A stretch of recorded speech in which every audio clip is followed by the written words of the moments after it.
What is going on, guys? Shane here with another trainer's tip. So in this video, we're talking about footwork. This is the first of a second-part series. Second part is going to be more drills. Today is just talking about the fundamentals, why it's important, balance, stepping and pivoting, creating angles. All right, so if you think you know everything there is to know about footwork, watch the video anyway. You might learn something. All right, so things that make bad footwork are being on your heels, because if you get hit, you're going to get knocked off balance, right? Instead, you want to be on your toes. You want to step in and land on your toes. You want to push off with your toes.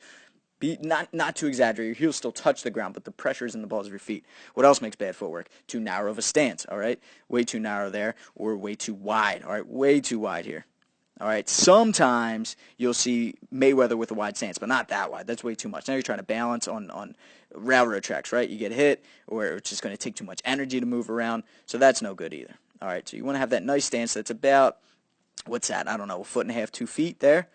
That's a good stance, all right? So you can push off on the balls of your feet so that you're balanced. You're going to hear that B word a lot to that balance, all right?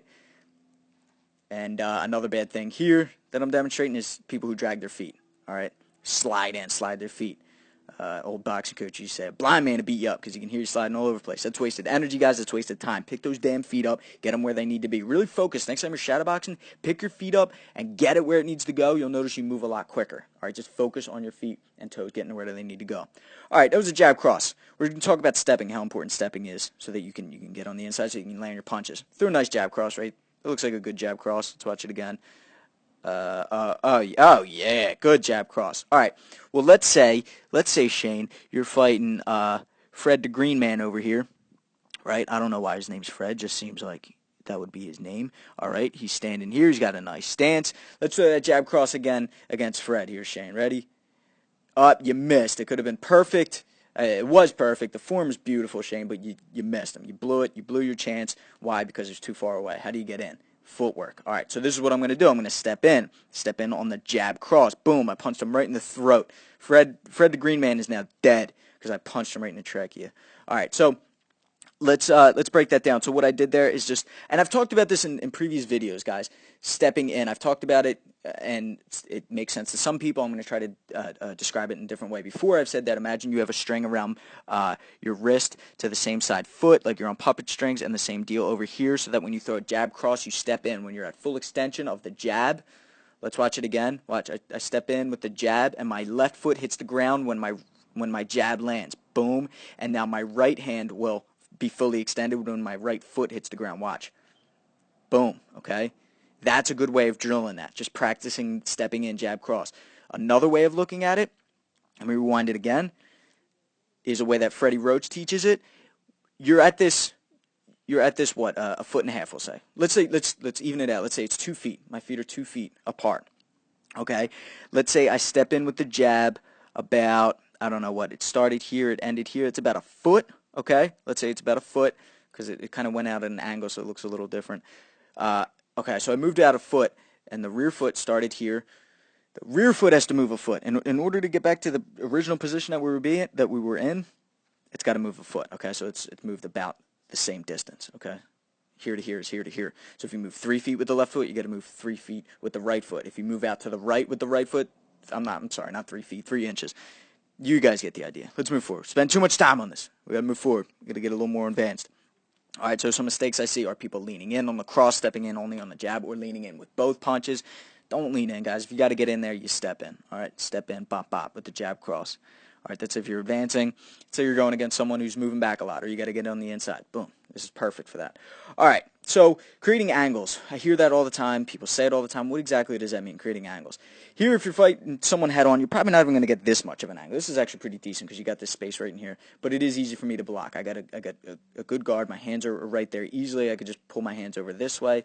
I could pull my hand over this way and parry or helmet guard or something like that. But if we get on an angle and we can move out this way, imagine if you can move so fast, you could pause me, and then boom, you're right here, and you got all of this open to hit, to available for you. That would be awesome. But how do we get over there? I'm going to talk about that. And for the other side, same deal. If we can get over here, you got all this available to you right here, right? Let's talk about how we can get over there without punches first, all right? I would step with the left foot on a 45-degree angle this way, and then I pivot so that I can get to a 90 degrees, and now I'm facing this way where you would be standing, okay? Now I can throw whatever it may be, right? And to the other side, if I want to get to your left, right? Then I'm going to go step, okay, and pivot, opposite way, right? Boom, and then throw a T. Why not, right? And get kicked out of the boxing match because I'm throwing kicks now. All right, so I have no idea why I threw that, but I get goofier and goofier as the video goes on. All right, so let's set it up now. I'm going to give you an exact combo that you can do to get over there. Let's say someone's throwing an overhand right. Everyone loves those overhand rights coming here, or a haymaker, or a right hook, or whatever it is. You're going to roll out of the way of that punch. Watch as I do that. Roll out of the way and go underneath of the punch as you throw a right hand. But you're going to step. Watch what my left leg does. It's going to step like this. Ready? Boom. And look at this right hand. You're open for this, right? Boom! Hard right hand. You couldn't even see the move so quick. Let's watch it again. Might have to watch it in slow motion. Did it pick up enough frames? I don't know. We'll have to find out. Ready? Boom! Right? You're over here now, and then you go for the pivot. You could go for a left hook right there. You could throw your jab, whatever it may be, and boom. And maybe even, oh, what? A knee? You're getting kicked out again? Good. You didn't break enough rules. All right, now let's go to the other side. See another combo that you can do. Slip the jab. Let's say the guy throws a jab, right? You slip right past it. They were aiming for your head, and boom, you get caught with a jab on the same time that you do it. Slip jab. Love that move. A little exaggerated here. You don't necessarily have to go that low. Now I do exactly what I did before. Watch my left foot. I'm going to step across this way. Boom. Okay, now I'm going to pivot and 90 degrees to your left now. And now I can throw whatever I want. All right, and then I was thinking about this before we filmed the video, and I was like, oh, you know what would be awesome in Muay Thai? What if you did the slip jab, right? Someone threw the jab, and instead of doing that whole step through and pivoting, what if you just went, I'm going to do this so much because it's beautiful. You guys are going to love this. Ready? You went step, boom! That's the KO right there. What does KO spell? KO. Beautiful. All right, guys, make sure you subscribe because next week we're going to be doing exact drills, actual drills that you can do to build up agility, footwork, leg strength, move quicker, be more evasive, all that good stuff. So subscribe. Hit the subscribe button. I can't even say it. Hit it. Hit it. Until next time, guys, I'm Shane with Fight Tips, Self-Defense for the Underdogs. See you.